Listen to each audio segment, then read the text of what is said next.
found inside the fish we eat. The plastic crisis gets a lot of attention, but the headlines usually focus on the plastic that ends up in the environment. And that's just part of the story. The truth is, plastic has a whole life cycle that's hidden from view, one that harms people and the planet from start to finish. Let's start at the beginning. Plastic is made from fossil fuels like oil or fracked natural gas.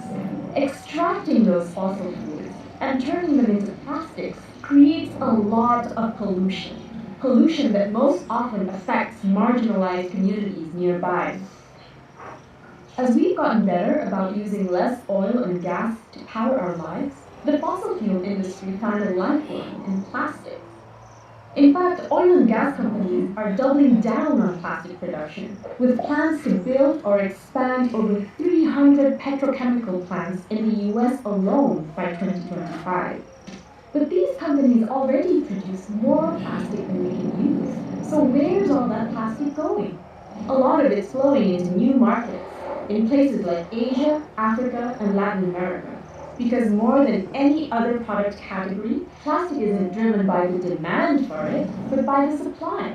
Corporations like Unilever, Nestle, and Procter & Gamble are aggressively marketing single-use plastic products around the world.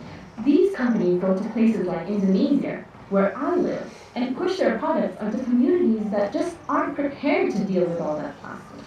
Maybe they're used to using natural packaging. Maybe they live on a tiny island without a system of waste collection. And on top of that, countries in the global north are shipping their own plastic waste into these countries too. When you add that all up, it's no wonder so much of this plastic ends up in the environment. And globally, that's where a whopping 32% of plastic packaging ends up. 40% goes to a landfill, where plastic just piles up for future generations to deal with. And 14% is incinerated. Incineration is a nasty business, producing toxic smoke and fly ash. These super expensive facilities depend on plastic to burn everything else. It is oil and gas after all. So they want to see more plastic, not less. Then there's recycling. Unfortunately, it's not the solution that many people think it is. Just 14% of plastic packaging gets recycled, and only 2% is effectively recycled, meaning it becomes something as useful as before. The rest is downcycled into something worse. And most recycled plastic is only recycled once before ending up in landfills, incinerators, or the environment anyway. So it turns out that we can't burn, bury, or recycle our way out of this problem. And we can't just scoop all that plastic out of the environment either.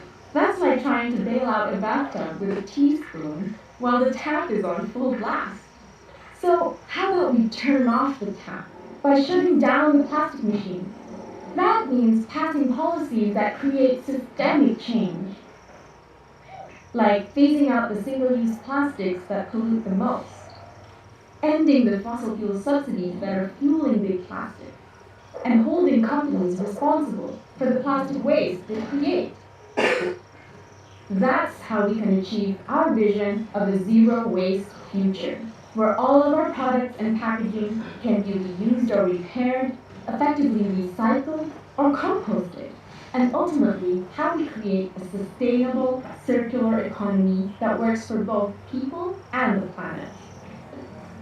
Visit storyofplastic.org to learn more and take action. So have you understood anything? Tell me what you have understood somewhat. Anything that you could okay? Who remember something you can tell us what you have seen in this animated film?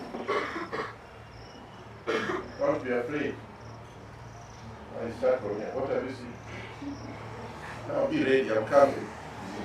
What have you seen? What have you seen? What have you seen? Plastic bottles, what have you seen? You have also seen the same. What have you seen? Yeah. Recycling of the plastic, good.